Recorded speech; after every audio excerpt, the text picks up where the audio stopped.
Don't panic. There are those who want to retain power by teaching one of two things that guarantee their position of influence. What are these two things? Well, I'm Justin Hitt with Inside Strategic Relations. There are two ways to maintain power. One is to spread fear, and the other one is to create confidence. So when your audience, and in case of a high-income professional, it could be your business or it could be your specific target audience, has one of two things, they will take action. So if they fear some kind of enemy and you offer them a way to either overcome the enemy or destroy that enemy, they are more likely to change behavior and do what you've asked them to do. But another factor could be is their confidence in achieving a solution. So if they have the confidence that they will overcome an obstacle, you can then offer the solution which will take them beyond the threshold. Now, the difference between the two elements is that fear is very easy to spark, but building confidence in an audience takes a little bit more time. So what I'm going to share with you in today's podcast is both the reason why these two elements work, and I want you to move towards the confidence area to give your followers or your clients or such the confidence to do things, because the fear actually wears them down and gets them looking for answers in an unhealthy way. So first off, fear and panic creates action in individuals right now. It's the fight or flight syndrome. If you fear something and you're in immediate danger, you will hop off that couch and you will take action. If you feel comfortable and everything's okay, this anxiety or this stress is going to build up in the background, and it's going to create depression. It's going to create anxiety. It's going to create fear, additional fears.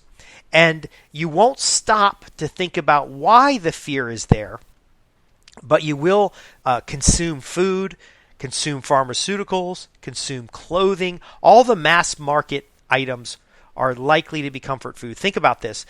Every major chain restaurant, what kind of food do they serve? Well, they serve salty, fatty, and sugary foods. These are all comfort foods. These are biologically encoded into us to make us feel better. And if you have a large population of people who are full of fear, panic, anxiety, all this trauma that the folks are talking about, then what do? We inherently shove food in our mouth to feel better because the food biologically makes us feel better. Same things with drugs and pharmaceuticals. They're making legal a lot of drugs that actually relax people that were previously illegal, but when you're overwhelmed, when you're all consumed with fear, you're going to want to relax. You're going to smoke weed. You're going to drink alcohol. You're going to take that temporary relief in whatever form, sex, drugs, alcohol, whatever form you can find. This is not healthy. While it's easier to produce fear, and it takes longer to build confidence, the fear element is actually wearing down your clients. It's wearing down these people you work with. So think about it in a workplace environment. Constant fires. The big boss comes in and says, drop everything. We've got this problem. We need you to take care of it right now. And you go do the work, and there's no reward because when you're done, there's another fire. I used to see this all the time in the IT world. I see it all the time in risk management. Confidence, on the other hand, would plan for these problems, work everybody at a 60 or 80% capacity, and then when a problem comes along, there's enough room that 2 or 3 people can work on something and get it solved without it stopping the existing work. Because when you stop the existing work, you just make that a problem later down the line. So again, do you want to be somebody running around with like a chicken with their head cut off, or do you want to be like a James Bond? Cool, confident, calculating.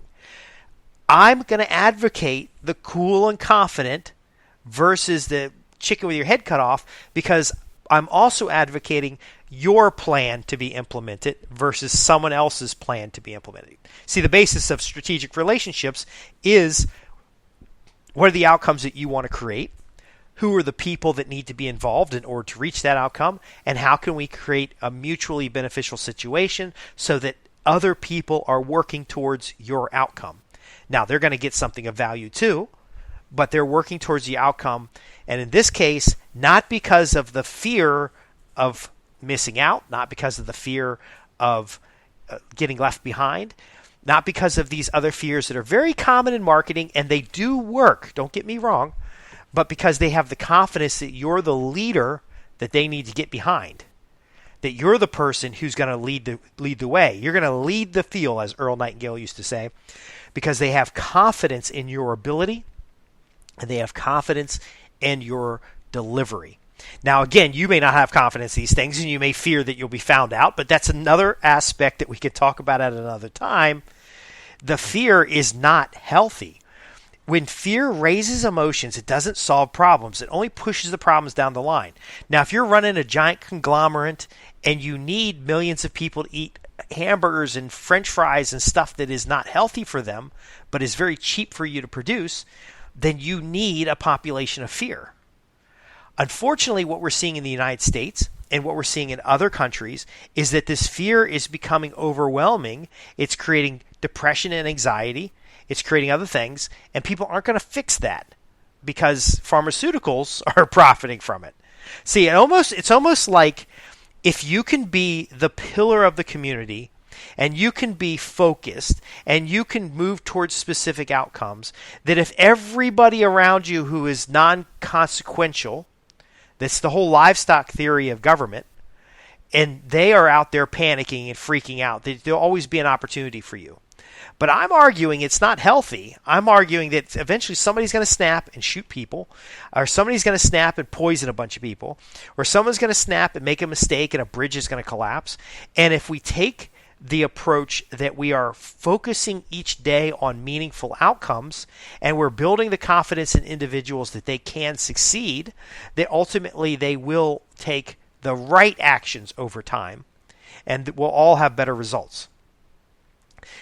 What do you think? Do you think it's better to manipulate people with a stick and fear, or is it better to help build them up in not necessarily irrational? The emotion still needs to be there, but to build them up in the confidence that they're doing the right thing and the skill to make the right decisions. A good analogy of this would be: do we want anarchy or do we want cooperation? So anarchy, everybody's scared. They don't want the rules. They don't care for the rules. They're fearful that they're going to be constrained, and therefore they lash out. Okay? Now that's beneficial if you control that group, but you're not always going to be able to control that group because the definition of the group is that they don't want to be controlled. That in comparison to, say, a church organization where they have a common set of beliefs, they have a common ethic or a common thinking system of mutual value, and they're willing to work together for common causes. So you can express a common cause to them, and they will raise money, and they'll work together, and they'll move towards the solution in a kind of an organized mass. Which do you want close to you? Now, if you're up in your ivory tower, it's okay to have chaos and confusion and fear and panic and anxiety because you're not having to deal with it every day. But if you're with the rest of us down here in the real world, you want a business that is planning for outcomes. You want a business that is accurately seeing the world around it. You want a business that takes meaningful action. You want a business that is not distracted, but focused. You want something that's outcome-oriented, not running into chance. Do you see where I'm coming from? Fear has to be controlled over time using heavy-handed means because the individuals who are experiencing fear, anxiety, and depression, this panic, they get to the point where they don't believe they have anything to lose. They get desperate. Now, if you guys may recall, I read books like Rules for Radicals and a lot of propaganda materials and manuals on mass control. If you are trying to control masses, fear and panic works really well because you can then get them to spark off and cancel somebody. But really, when you think about it, it's not a good long-term solution because So, for example, when a communist party takes over a country, they have to kill off the radicals early. And so the people who are most persuasive and most influential at getting them into power have to be removed because their behavior is to tear down the infrastructure. And so now if you become the infrastructure, whether you've gone from a democracy to a communist party, if you're perceived as the new infrastructure, these people's natural behavior and state for so many years have been to fear the infrastructure, and then they'll tear it down. So now you've got to go get rid of them. And then if you get rid of them, you've actually gotten rid of your key supporters, and now you've got to use different kinds of central planning and central enforcement in order to maintain this new world, because all the other people that are left over are just the people who didn't care or weren't compliant. They weren't passionate about your cause. But then again, if somebody's too passionate about the cause and they have fear, they're going to keep changing the target. So the better solution is kind of a representative democracy or some kind of group where people have confidence that their inputs are being considered and that those inputs are slowly being implemented in the world rather than demanding things happen right now. So the fear and anxiety gets somebody off the couch to order Pizza Hut or to order a McDonald's or to use an Uber or some kind of these food delivery services. But in the long run, they die of a heart attack and they don't make very good customers over time. So again, unless you're in some kind of ivory tower and you're insulated from the masses, you better have a different approach. Now let's talk about that approach. That approach is building confidence in individuals, and that confidence comes from their ability to make good decisions, their ability to identify leaders that are worth following, their ability to follow a system of thinking that has a long-term benefit or outcome. Now again, I study psychology, I study sociology, I study religions, and the key religions that are not on the edges or outskirts. I'm not talking about evangelicals or fundamentalists or people who are demanding others follow their belief system. I'm talking about the run-of-the-mill Christian, the run-of-the-mill Muslim, or Jew or Sikh or whatever. The run-of-the-mill person, it has confidence that their religious beliefs can guide them through challenging situations and that the reward is substantial enough that they can stay the path through adversity. Listen very carefully. Now, in a secular world, you can create this by doing 4 key things. So first off, we're always organizing people. We're always bringing people closer to solutions and the things that they desire in a way that is mutually beneficial to us as implementers of strategic relations. Number 1, we're going to create accurate thinking. So you could tell a lie to make people scared and then hope they never figure it out, and because they'll take the immediate action when they're scared. Or you could accurately paint a picture. You're not going to reach as many people, but of the people you reach, this accurate picture tied into the empowerment that they can do what is right, that they don't need to cut corners, that if they are slow and steady towards an outcome, that they will achieve that outcome. This helps get compliance.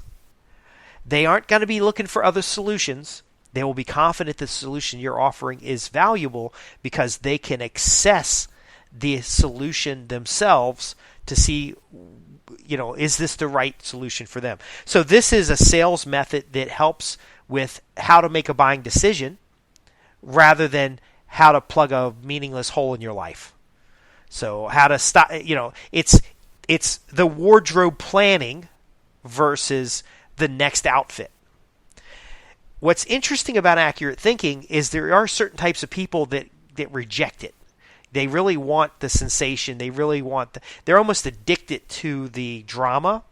You want to quickly figure out who those people are and get rid of them. Just ignore them, get them out of the picture, and focus on those people who want to see the world as it is and take appropriate actions.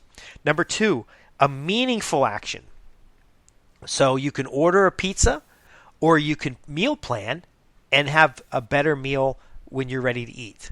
So a lot of times people get convenience food that is only convenient. It's not healthy. It's not cheaper. It's not better for you. It just satisfies them for the moment. You want to find people who want to eat for health, eat for performance, that wants satisfaction over time. And that's the meaningful action. If what I do today moves me closer to my goal, it is better than the action that only satisfies or reduces a fear or an anxiety. Number 3 is you want to be too busy for distraction. And I know I have fear, anxiety, just like the next person. I know you worry, but again, are you working on that clear outcome? Are you driving towards a solution, or are you distracted by the plan someone else has for you? See, common sense is not common. It's not the priority for most people. The priority for most people is entertainment. The priority for most people is that moment of satisfaction they can receive right now versus a behavior that creates that satisfaction over time. And in delayed gratification we see early in children. If a child can delay gratification, in fact, you can practice delaying gratification for yourself and build the skill up. But when a distraction comes, if you're already doing something important, you don't even notice the distraction. Like understanding that around the election times in the United States, there will always be drama and turmoil. They're always going to talk about body rights, and they're always going to talk about gun control. They're always going to talk about certain things. And everybody's going to get whipped up into distraction because, again, they're motivating the fear and anxiety so that you'll vote.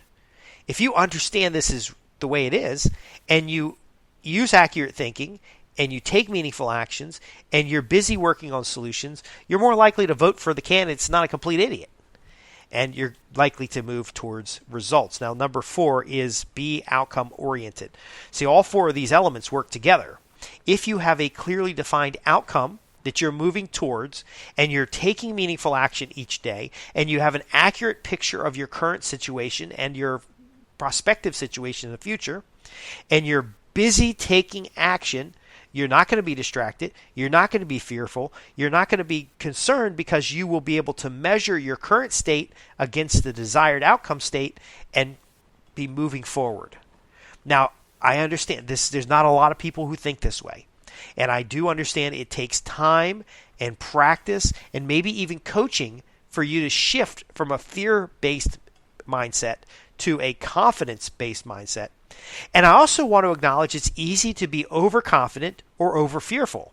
See, people work in a state of you might be just ambivalent to the situation, and then you might be afraid of the situation, and then you might be confident that you have a solution, and then something goes wrong and you're back to fear. You have to understand that humans are emotional creatures. And without the structure of a religion, without a structure of a plan, without a structure of a belief system, it is very easy to hop around and go back and forth. And that's why, of course, we talk about tools like journaling, we talk about project planning, we talk about systems for approach, and we talk about getting in touch with either your spiritual or religious side in order to have a foundation to build confidence upon, rather than a scattered what's on the news today and I'm influenced by everything and I don't feel good about myself and I got to go shove something in my face or buy something new. I want you to be a producer rather than a consumer. And in order to produce, you have to know what will be valuable to the marketplace. In order to produce, you got to know what will be meaningful to the outcomes you desire. In order to produce, you got to know who you can trust, who you can have confidence in order to move forward the outcome. So that's why, for example, with these 4 elements, the accurate thinking, the meaningful action, being too busy for distraction, being outcome oriented, it's going to manifest things like keeping a list of valued vendors. So your gutters are full on the house. Rather than having to search for somebody to empty the gutters, you've already got a list of 2 or 3 handymen that can do it for you. Like it's in a binder somewhere. There's a household binder that has copies of your insurance policies. It's got the list of the vendors that have done major work to the house. You know how old your roof is. You know who you can trust to reseal the deck or to empty gutters. Or it becomes a non-event. It doesn't wait until the gutters are overflowing. It is proactively addressed because you've taken a tiny bit of your life to organize a plan to give you a higher property values, to give you better performance with the house that you have, to make it last longer. That is confidence oriented. Now, fear oriented would be, well, what does it matter if I empty the gutters out because the housing prices are going down, or the housing prices are going up, and I better sell this place really quick and get into a bigger place because I want to get the upside. See, fear is irrational, and it is triggered, and it is reactive, where confidence is calculating, focused, responsive, outcome-oriented. If you have any questions about what I've covered today, I am Justin Hitt with Inside Strategic Relations, and this has been about how do you retain power? Well, you teach your base, you teach your clients confidence measures that builds up the right solutions, and I gave you the 4 items here, rather than fear.